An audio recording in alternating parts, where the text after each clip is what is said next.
పుత్రుడు. నా నామధేయం నంది తిమ్మన. నా నామధేయము పెద్దన. నా నామధేయం సూరన.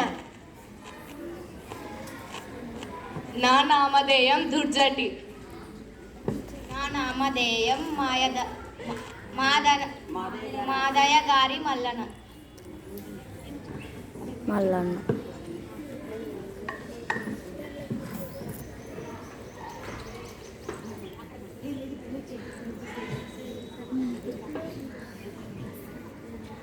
రాజాదిరాజ రాజ మార్తాండ సాహితీ సమరంగా భౌమ శ్రీకృష్ణ దేవరాయల వారు విచయిచున్నారు.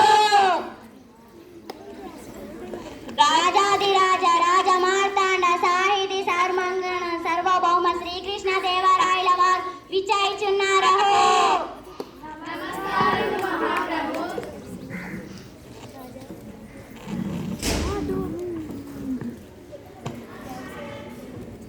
అష్టదిగ్గజ కవులకు, సాహితీ ప్రియులకు, పుర ప్రజలకు స్వాగతం. మా పాలనలో జీవితాన్ని ఆనందంగా గడుపుతున్న జానపదుల సైతం కొన్ని రసవంతమైన సమస్యలు పంపించారు. మీరు వీటిని రసవత్తరంగా పూరించి నేటి భువన విజయ సభను రచింపజేయండి. ఇక ఆంధ్ర భాష మా తల్లిని స్తుతిస్తూ సమస్యలను, దత్తపదులను పూరించి ఆచు కవిత వినోదం సాగిద్దాం. ఆసీనులు కండి అష్టదిగ్గజ కవులారా.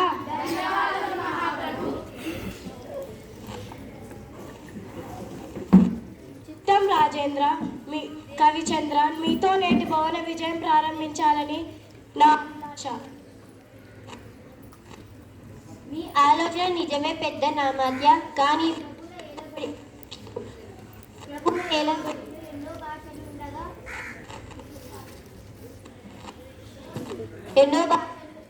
ఎన్నో భాషలు ఉండగా తెలుగు భాష మీద ఏమిటో. అదేమిటి సూరన కవి? మందారం మకరందాలు జాలువారే తెలుగును ఇష్టపడని వారుంటారా? తెలుగుదేలనందువా?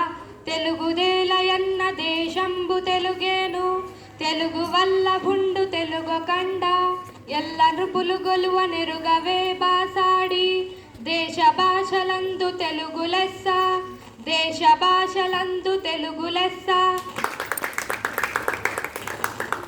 మరి ఇంతటి మన తెలుగు భాష మీద ఎవరికైనా ఎందుకు మమకారం ఉండదు? పెద్ద నార్య కవులారా, మేము తర్వాతి పద్యమును పూరిస్తాం. ముందు మీరంతా పద్య పూరణకు పూనుకోండి.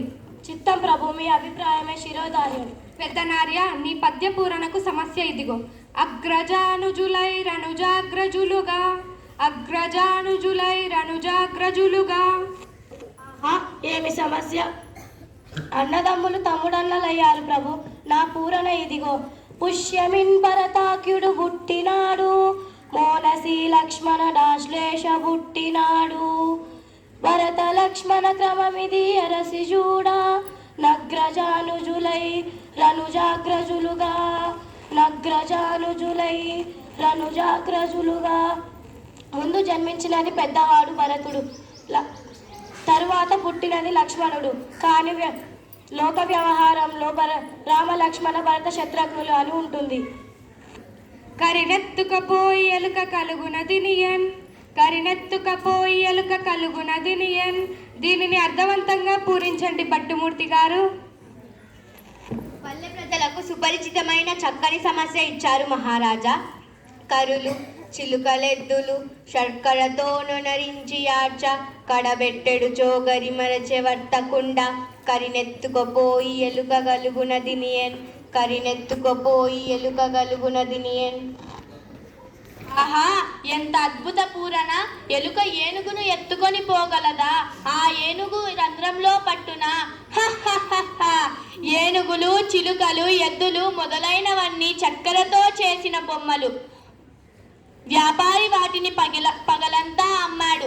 సాయంత్రానికి అన్ని బొమ్మలు ఎత్తిపెట్టి ఒక్క ఏనుగు బొమ్మను మరిచాడని ఆ ఎలుక ఏనుగును రంధ్రంలోకి ఈడ్చుకుపోయిందన్న మీ భావం వీణుల విందుగా ఉంది. బహుబాగు బహుబాగు. కృతజ్ఞతలు మహారాజా. రామకృష్ణ, తదుపరి మీదే వంతు. మీ పదగుంఫనాన్ని మేమెరుగుదాము. మేక మరియు తోక, ఈ రెండు దత్త పదాలతో ఒక సీస పద్యం చెప్పండి. మమ్మేలిన దేవరా నన్ను ఆదేశిస్తే కాదంటానా? ఆలకించండి మహాప్రభో. మేక తోకకు తోక మేక తోకకు మేక తోక మేకకు మేక మేక తోకకు తోక తోక మేక మేక తోకకు మేక తోక మేకకు మేక మేక తోకకు తోక తోక మేక మేక తోకకు మేక తోక మేకకు మేక మేక తోకకు తోక తోక మేక మేక తోకకు మేక తోక మేకకు మేక మేక తోకకు తోక తోక మేక మేక తోక తోక తోక తోక తోక మేక మేక తోక తోక తోక తోక తోక మేక మేక తోక తోక తోక తోక తోక మేక మేక తోక తోక తోక తోక తోక మేక. మీరు సామాన్యులు కారు రామకృష్ణ. ఏమేమి మేకల కాపరి అడవికి మేకలను తీసుకుపోతున్నాడా? ఒక మేక ముందర పోతుందా? ఆ మేకకు తోక వెనుక బాగాన ఉంటుంది. ఆ తోక వెనుక మరొక మేక ఉంది. ఇలా మేకల మంద పోతున్న తీరును మేక తోక అన్నదట. చక్కగా చిక్కగా చెప్పారు. శభాషు రామకృష్ణ కవి, మీ కత్తికి రెండు వైపుల పదునే, మరి అందుకే మీరు వికట కవి అయ్యారు. కవి పండితులారా, మీ సమస్య పూరణకు పద్యగానంతో మా మనసెంతో మురిసింది. సభికులకు కృతజ్ఞతలు. స్వస్తి.